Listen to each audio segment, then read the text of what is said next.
নমস্কার বন্ধুরা, আশা করি আপনারা সবাই ভালোই আছেন এবং সুস্থ আছেন। আপনাদের সবাইকে স্বাগত আমাদের শুভজিৎ স্পিরিচুয়াল ইউটিউব চ্যানেলে। আজকের ভিডিওটি অবশ্যই শেষ পর্যন্ত দেখুন। বন্ধুরা, ফাল্গুন মাস হলো প্রকৃতির পরিবর্তনের মাস। বসন্তের আগমনে বার্তা নিয়ে আসে। সনাতন ধর্মের শাস্ত্রের মতে বলা হয়েছে, কয়েকটি নতুন সূচনা ও ইতিবাচক শক্তির প্রতীক এই ফাল্গুন মাস। ভগবান শ্রীকৃষ্ণের শিক্ষা অনুসারে ভালো সময় আসার আগে কিছু সংকেত দেখা দেয়, যা আমাদের প্রস্তুত হতে সাহায্য করে। এই সংকেতগুলি আমাদের পরিবর্তনের ইঙ্গিত দেয়। এই সংকেতগুলি বিস্তারিত জানতে ভিডিওটি পুরো দেখুন। বন্ধুরা, আমাদের ইউটিউব চ্যানেল শুভজিৎ স্পিরিচুয়ালে যদি আপনি নতুন হয়ে থাকেন, তাহলে আমাদের চ্যানেলটিকে সাবস্ক্রাইব করে বেল আইকন বাটনটিকে ক্লিক করে দেবেন, যাতে আমাদের সমস্ত ভিডিওর নোটিফিকেশান আপনার কাছে প্রথমে পৌঁছে যায়।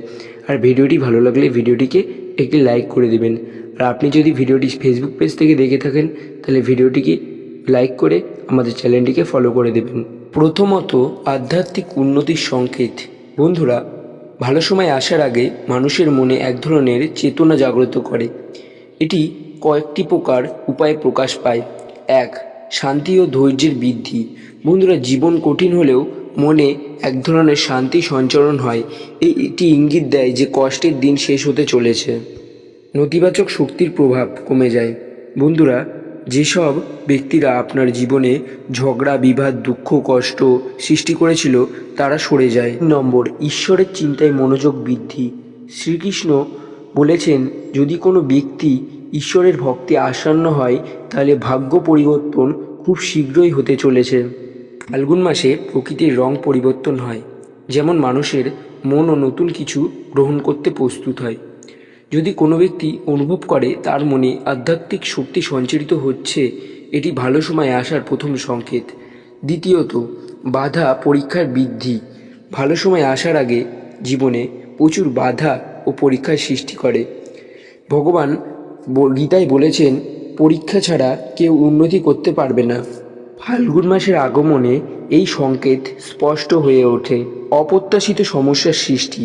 কোনো বড় সুযোগ আসার আগে অনেক সমস্যা দেখা দেয়। এটি ভাগ্য পরীক্ষা হতে পারে। 2. নতুন নতুন দায়িত্ব ও সুযোগ। বন্ধুরা, আমরা অনেক সময় দেখি বড় সুযোগ আসে, ধৈর্য হারানো কিন্তু সুযোগকে হারিয়ে যেতে পারে। বন্ধুরা, ধৈর্য ধরুন আর শ্রীকৃষ্ণের নাম জপ করুন। নাম্বার 3, বন্ধুরা, আপনি যদি বাড়িতে কালো পিঁপড়ের আগমন দেখতে পান, তাহলে আপনার ভাগ্য বদলাতে চলেছে। সঙ্গে সঙ্গে আপনি তাদের আটা ও চিনি গুলিয়ে খেতে দিন। বন্ধুরা, এই কালো পিঁপড়েরা যদি তুলসী মন্দিরে ও রান্নাঘরে আগমন দেখতে পান, তাহলে আপনার এবং আপনার পরিবারের খুবই ভালো হতে চলেছে।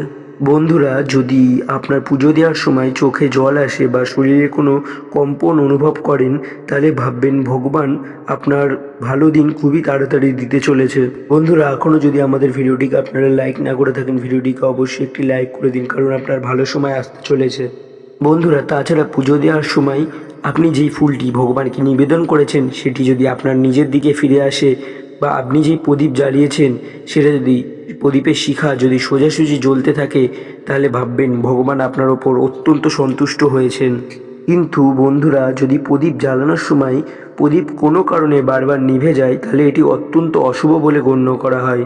5 নম্বর, বন্ধুরা, যদি আপনি বাড়িতে টিকটিকির আগমন দেখতে পান বা 3টি টিকটিকি এক জায়গায় দেখতে পান, তাহলে ভাববেন যে আপনার বাড়িতে মা লক্ষ্মী আসতে চলেছে।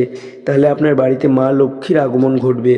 বলা হয় যে এই টিকটিকির ওপর যদি কিছু সামান্য আতপ জল ভিজিয়ে যদি আপনি তার ওপর ছিটিয়ে দিতে পারেন, তখন যদি আপনি কোনো মনোকামনা বা কোনো প্রার্থনা করেন, সেটি আপনার পূরণ হয়। বন্ধুরা, যদি কোনো মানুষের ব্রহ্ম মুহূর্তে ঘুম ভেঙে যায়, আর যদি সে তখনই ভগবানের নাম করতে থাকে, আর যদি সে ভাবে যে কোনো একটি শক্তি তাকে পথ দেখাচ্ছে, তাহলে অবশ্যই তার কম দিনের মধ্যেই ভালো সময় আসতে চলেছে। ভালো সময় আসার আগে এই কয়েকটি সংকেত আপনি অবশ্যই পাবেন।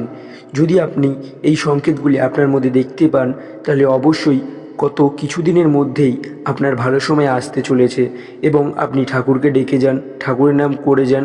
আর এই লক্ষণগুলি যদি আপনার মধ্যে পান বা এই কাজগুলি যদি আপনি করতে পারেন, অবশ্যই আপনার ভালো সময় আসবে। আর আমাদের ভিডিওটি এখানেই শেষ করছি। ভিডিওটি যদি ভালো লাগে ভিডিওটিকে অবশ্যই একটি লাইক করে দেবেন, আর আমাদের চ্যানেলে নতুন হয়ে থাকলে চ্যানেলটিকে সাবস্ক্রাইব করে দেবেন। আপনারা ভালো থাকুন, সুস্থ থাকুন। জয় শ্রীকৃষ্ণ।